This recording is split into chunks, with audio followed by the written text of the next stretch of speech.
네, 예배 가운데 오신 여러분 환영하고 축복합니다. 우리 옆에 계신 분에게 이렇게 인사하겠습니다. 당신의 위기는 기회입니다. 당신의 실패는 성공을 향하고 있습니다.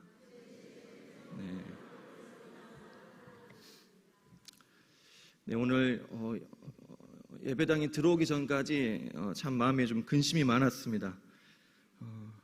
설교의 서론이 도저히 생각이 나지 않아가지고 원고에도 서론이 없습니다. 본론부터 있습니다. 그런데 찬양을 하면서 하나님이 이런 서론을 나누면 좋겠다라는 마음을 주셨습니다.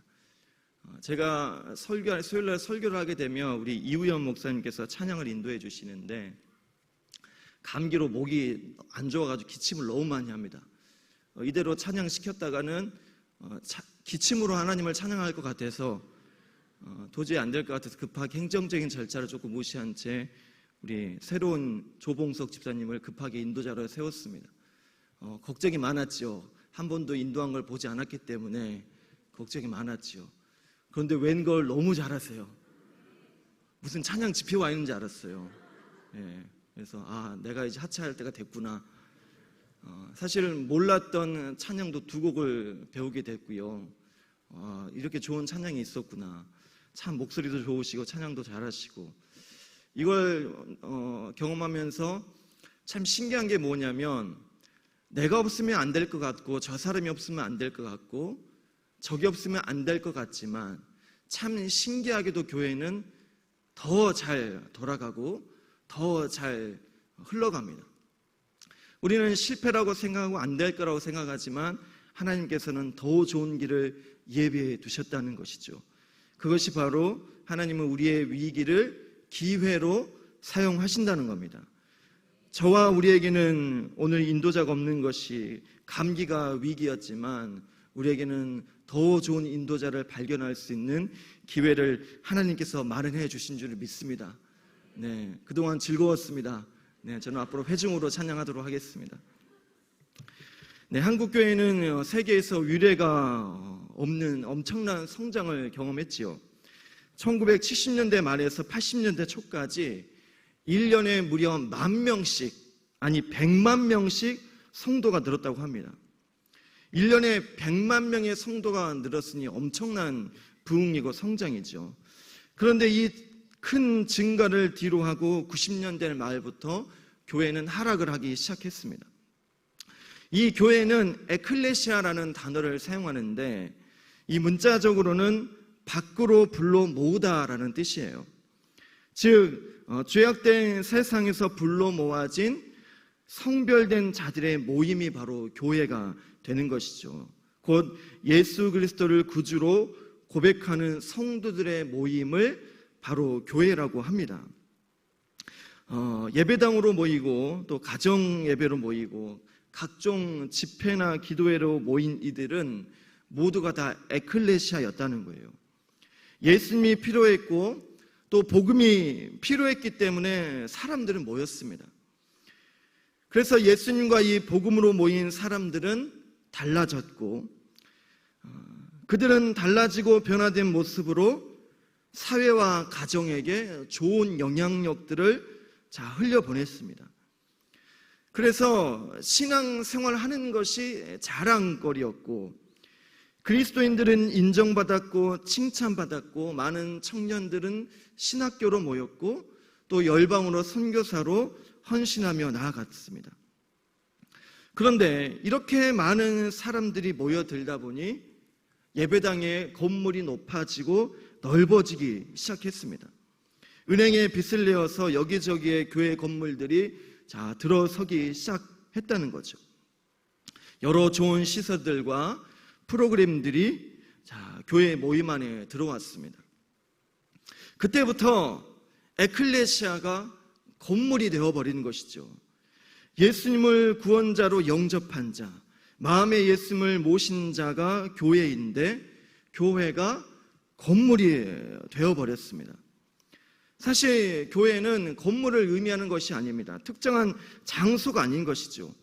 여기에 모인 우리 한 사람 한 사람이 교회인 거예요. 그래서 우리는 지금 교회에 온 것이 아니라 우리는 교회들의 모임에 지금 와 있는 거예요. 청복교회 예배당에 교회들의 모임에 와 있는 것이지, 교회를 다니는 것이 아니라, 교회에 가는 것이 아니라, 교회에 온 것이 아니라 나 자체가 바로 교회라는 것이죠. 그런데 교회 건물이 화려해지고 웅장해지면서 교회가 건물이 되었고 장소가 되었고 자랑거리가 되어버렸습니다. 그래서 예수님 믿으세요가 아니라 우리 교회 한번 나와보세요, 그렇게 되어버린 것이죠. 아마도 그때부터가 아닌가 싶습니다. 교회의 자랑거리가 건물이 되었고 시스템이 되면서부터 교회는 하락세를 취하고 있지 않나 싶습니다. 에클레시아가 희미해지면서 교회는 하락하게 되었습니다. 그런데 문제는 거기서 그치는 것은 끝나는 것이 아니라 수적인 하락에서 코로나를 통과하면서 교회의 신뢰도도 바닥을 쳤다는 것이죠. 이제는 교회를 다니는 성도들조차 교회를 신뢰하지 않는다라고 말할 지경까지 됐다는 겁니다. 이 현실은 이제 목회를 시작해야 하는 저에게는 참 염려의 단계를 넘어서 사실 암울하고 두렵기까지 합니다. 따라서 근본적인 방향 전환이 필요한 시점입니다. 바로 지금이 중요하다는 것이죠. 하지만 다행히 위기는 언제나 우리에게 기회라는 선물을 안겨주는데요. 그런 점에서 이 코로나는 이제까지 걸어온 교회의 길을 다시 전환할 수 있는 카이로스의 시간을 우리에게 제공하고 있다는 것이죠. 코로나는 이제껏 우리가 고민할 필요가 없었던 본질적인 문제를 우리로 하여금 고민하게 하고 생각하게 했습니다. 그동안 교회를 이끌어왔던 개교회주의와 성장주의의 의문을 제기하게 했고, 도대체 교회란 무엇인가? 교회는 어떤 곳인가를 심각하게 고민하게 했다는 거예요. 80%가 넘는 목회자들이 코로나 이후에 목회의 철학과 그리고 패러다임이 변했다고 말합니다. 저도 마찬가지입니다. 코로나 전에는 선배 목사님들의 목회를 배워서 그대로 목회하면 되겠구나, 그렇게 생각했는데 사실 지금은 그렇지가 않습니다.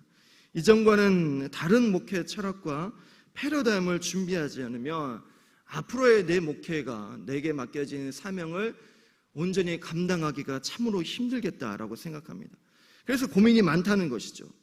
그래서 때로는 여러분들이 이해할 수 없는 새로운 시도를 해보기도 합니다. 그래서 우리가 가장 시급하게, 심각하게 고민하고 점검해야 될 부분이 바로 교회란 무엇인가 생각해 봐야 됩니다. 지난 몇 년간 중대형 교회를 제외하고 수만 개의 교회가 사라졌습니다. 건물과 예배당이 사라진 교회들이 참으로 많습니다. 그렇다고 해서 에클레시아가 사라진 것은 아닙니다. 건물은 비록 사라졌지만 에클레시아는 없어지지 않았다는 거예요. 건물은 없어졌지만 가정에서, 그리고 카페에서, 직장에서, 학교에서 교회들의 모임은 계속적으로 진행되고 있다는 거예요.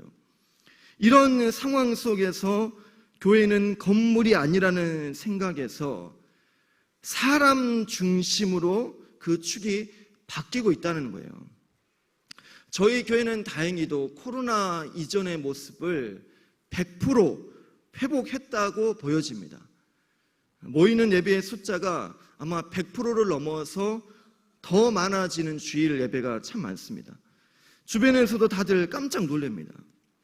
이 회복의 비밀이 바로 사람 중심으로 했기 때문에 가능하지 않았나 싶습니다.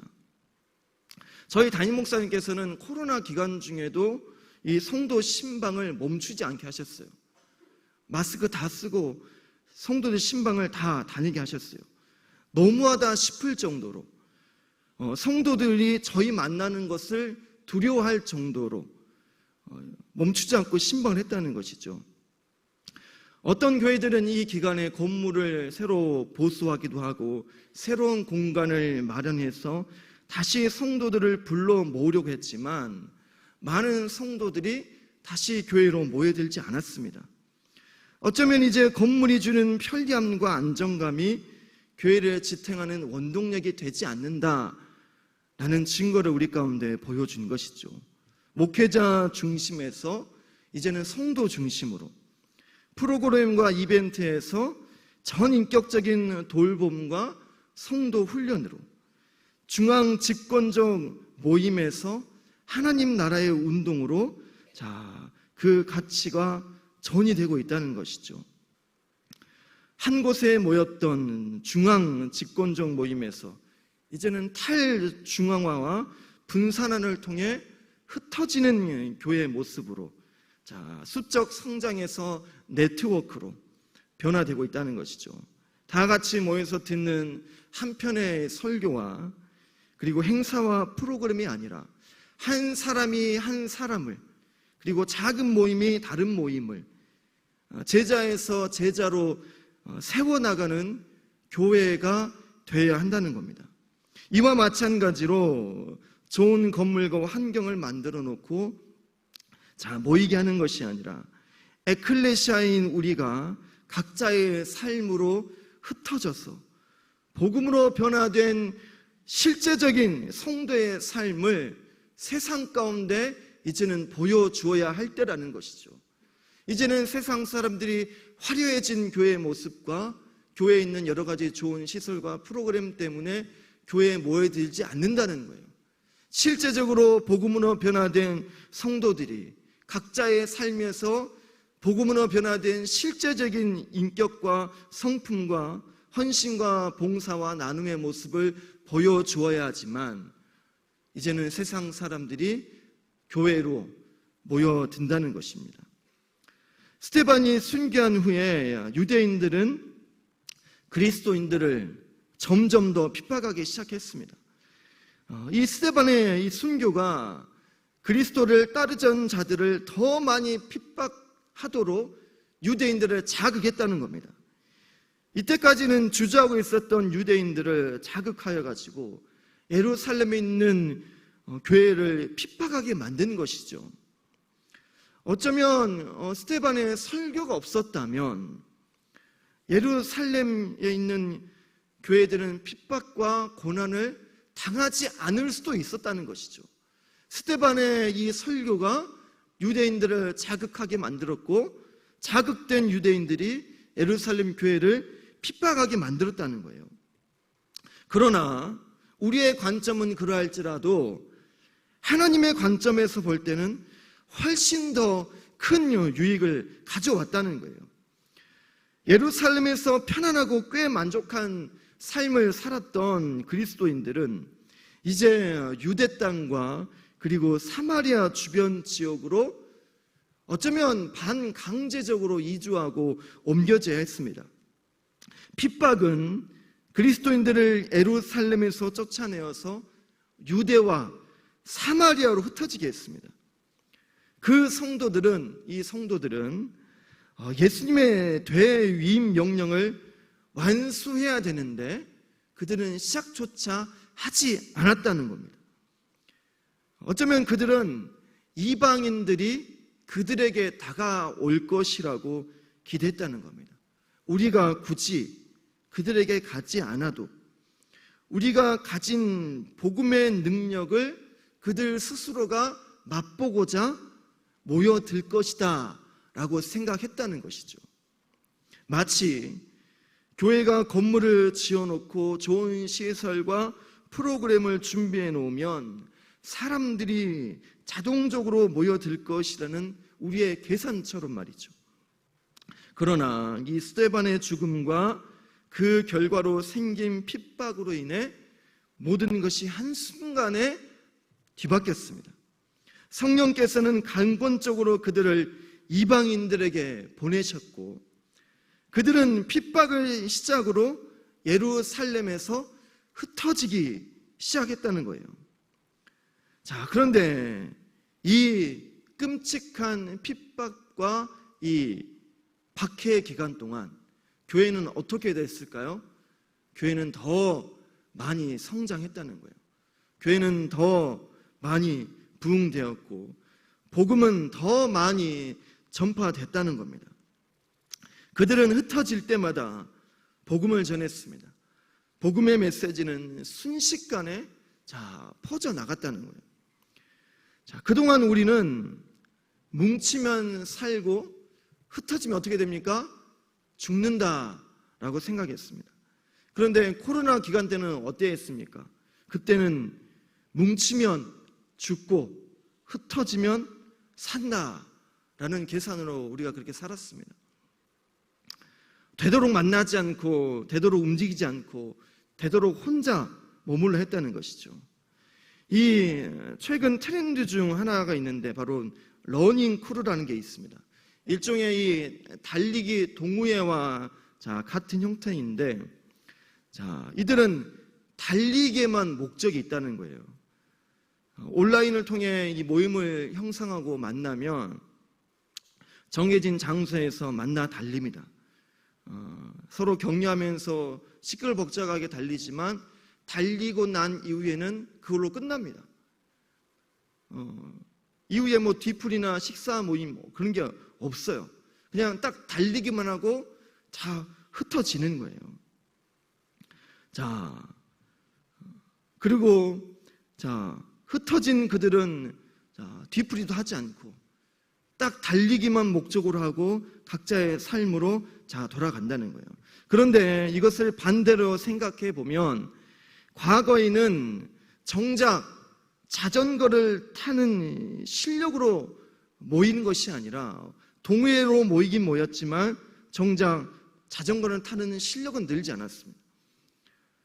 사교성은 늘고 주량은 늘고 말주변은 늘지만 정작 실제적으로 필요한 기술은 성장하지 않았다는 거예요.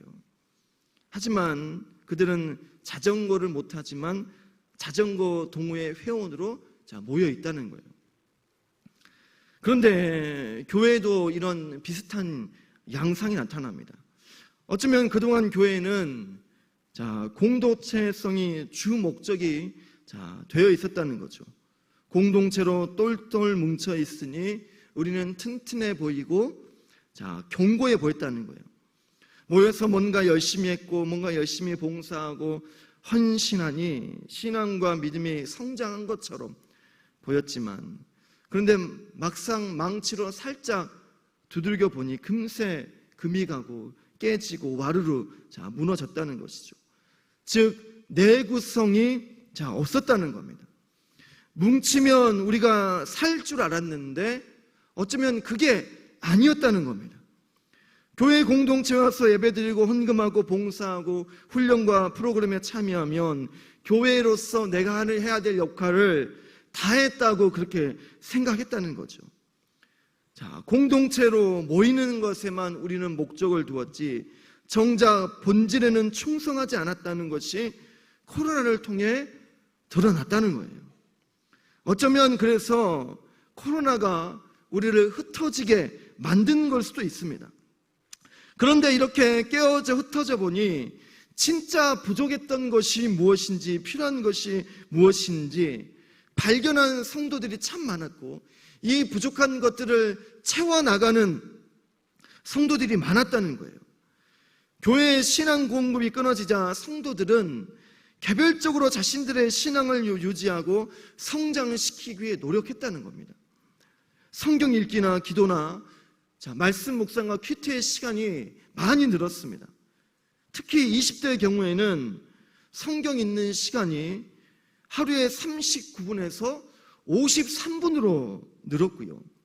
기도하는 시간이 16분에서 25분으로 늘었고 큐티하는 시간이 16%에서 31%로 증가했다는 거예요. 그동안 신앙의 취약계층이라고 생각할 수 있었던 서리 집사나 젊은 층이 코로나 시간에 신앙적 도약을 한 것으로 보여진다는 거예요. 그들은 자신에게 부족한 것이 무엇인지, 내게 진짜 필요한 것이 무엇인지 스스로 깨닫고 그것들을 훈련해 나가고 채워나가는 일에 힘을 썼다는 겁니다. 어쩌면 하나님께서는 본질에 충실한 교회, 이전과는 다른 새로운 교회를 만드시기 위해 우리를 잠깐 흩으셨는지도 모릅니다. 자, 스데반의 설교 이전에 예루살렘 교회는 어떠했습니까? 스데반의 설교 이전에 예루살렘 교회는 어떠했는지 우리 사도행전 4장 32절에서 35절의 말씀을 우리 함께 좀 보겠습니다. 사도행전 4장 32절에서 35절 시작. 믿는 무리가 한 마음과 한 뜻이 되어 모든 물건을 서로 통용하고 자기 재물을 조금이라도 자기의 것이라 하는 이가 하나도 없더라. 사도들이 큰 권능으로 주 예수의 부활을 증거하니 무리가 큰 은혜를 받아 그 중에 가난한 사람이 없으니 이는 밭과 집 있는 자는 팔아 그 판 것을 사도들 발 앞에 두매 그들이 각 사람의 필요를 따라 나누어 줍니다. 물론 참 좋은 거지만 한 공동체 안에서, 교회 안에서 이루어진 모습이라고 보여집니다.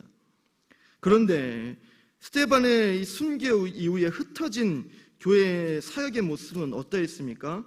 우리 8장 6절에서 8절 말씀 함께 보겠습니다. 사도행전 8장 6절에서 8절의 말씀 같이 봅니다. 시작. 무리가 빌림의 말도 듣고 행하는 표적도 보고 한 마음으로 그가 하는 말을 따르더라. 많은 사람에게 붙었던 더러운 귀신들이 크게 소리 지르며 나가고 또 많은 중풍병자와 못 걷는 사람이 나오니 그 성에 큰 기쁨이 있었더라.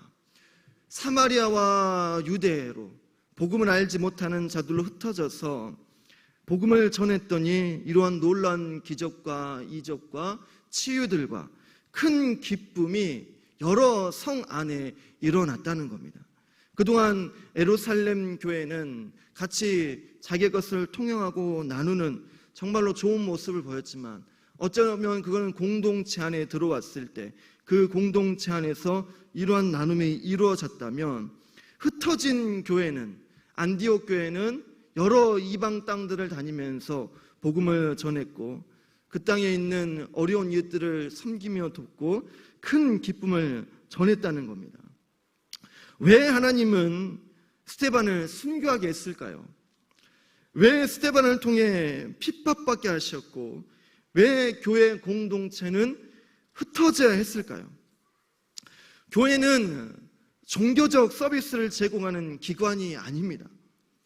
하나님 나라의 통치와 회복을 가져오는 사명 공동체이고 교회란 하나님의 부르심에 순종한 백성들의 공동체이기에 자신이 있는 곳에서 어떻게 하나님의 사역에 참여할 수 있을까를 목적으로 삼는 자들이 바로 저와 여러분, 즉 교회라는 것이죠.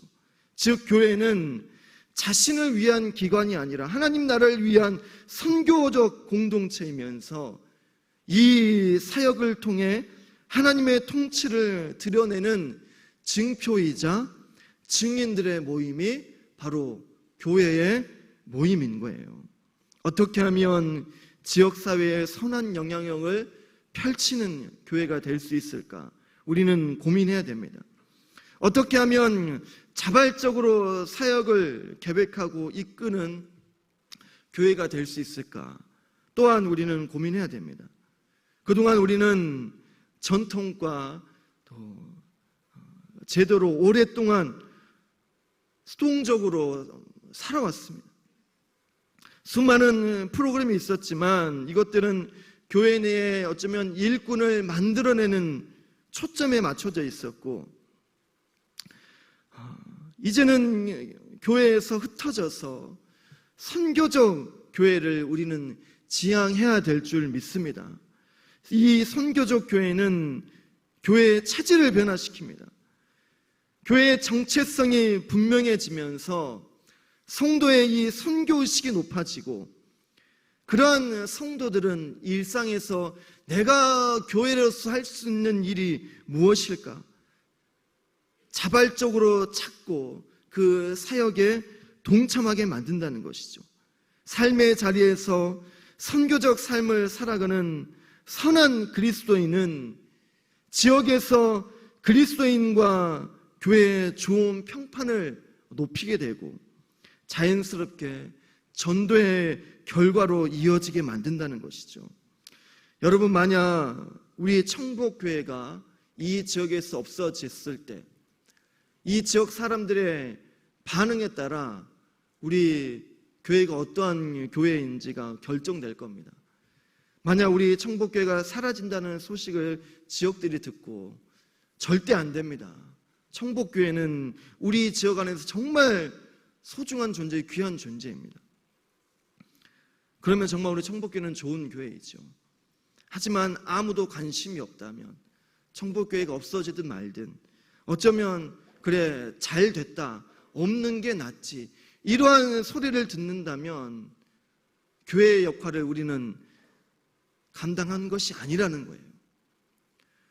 나라는 크리스찬인이 우리 가정에서 사라졌을 때, 내 직장과 내가 속해 있는 공동체에서 떠나갈 때 당신 떠나면 안 됩니다. 당신이 가면 누가 우리를 위해 기도해 주고 누가 우리를 섬기고 누가 우리를 바른 길로 인도해 줍니까? 조금만 더 우리 공동체에 머물러 주십시오. 이러한 평가를 우리가 받아야 되지 않겠습니까? 아이고 잘 됐다, 늘 문제만 일으키고 시끄럽게만 하더니 잘 됐다, 차라리 교회에 다니는 사람 없는 게 낫다, 잃어버리면 저와 여러분 얼마나 우리가 부끄럽습니까? 우리가 삶의 현장에서 정말로 교회라는 모습으로 동일하게 살아가야 될 줄 믿습니다. 우리는 교회 밖의 교회로 살아가야 될 줄 믿습니다. 교회 밖의 교회는 성도들이 선교사의 정체성을 가지고 자신의 일상에서 선교적 삶을 살아가는 것입니다. 우리는 교회에 온 것이 아니라 교회를 다니는 사람이 아닙니다. 우리는 교회에 모임이 온 것이고 내 자체가, 나라는 존재 자체가 바로 교회라는 거예요. 우리는 이 예배당에서만 교회가 아니라 교회 밖에서도 우리는 교회인 겁니다. 교회 밖에서 우리의 모습이 교회 안에서 우리의 모습보다 더 성숙하고 더 정직해야 됩니다. 교회라는 공동체에서 무언가를 했다고 해서 저와 여러분이 교회 역할을 다 한 것이 아닙니다. 교회라는 공동체는 무언가를 했다고 해서 교회의 역할을 다 한 것이 아니라 우리는 교회의 모임을 떠나 우리의 일상 안에서도 우리는 교회로 살아가야 됩니다. 저는 교회에서도 목사지만 가정에서도 목사가 되어야 되고 밖에 나가서도 목사가 되어야 됩니다. 장로님, 권사님 교회에서 장로, 권사지만 가정에서도 직장에서도 삶의 현장에서도 장로와 권사와 집사라는 직분 똑같은 모습으로 살아가야 됩니다. 저는 그래서 나중에 제가 담임 목회를 하게 되면 직분자를 세울 때 저는 가족의 동의서를 받아오게 할 거고 직장 사람들의 동의서를 받아오게 할 겁니다. 이 사람 우리 교회 집사로, 권사로, 장로로 세울 건데 여기에 동의하십니까? 그러면 아무도 없겠죠? 저희 교회는 당회가 안 만들어지려나요? 하지만 그렇게까지 해야 되는 게 맞다고 봅니다. 교회에서 좋은 모습만 보는 사람들께 투표해서 직분자로 세우면 뭐 하겠습니까? 정작 세상 사람들이, 교회 밖에 있는 사람들이 인정한 성도가, 인정한 교회가 되는 것이 선교적 교회이고 하나님이 우리를 흩으신 이유가 아닌가 싶습니다. 우리는 교회 밖에서도 교회로 살아야 됩니다. 우리는 가정에서도 교회로 살아야 되고 직장에서도 또 다른 공동체 안에서도 교회로 살아가야 될 줄을 믿습니다. 우리가 온전한 교회로 살아갈 때에 우리가 제발 우리 교회 한번 와주세요, 예수님 믿어보세요 말하지 않아도 자발적으로 그들이 교회로 모여드는 은혜가 있을 줄 믿습니다. 우리가 교회로 살아갈 때 우리의 가정과 우리의 공동체 안에 큰 기쁨이 일어나는 일들이 샘솟듯 일어날 줄 믿습니다. 교회 밖의 교회로 주님께서 온전히 이루고자 하시는 교회를 만들어 나가는 우리 교회 한 사람 한 사람 되시기를 간절히 원하고 소망합니다.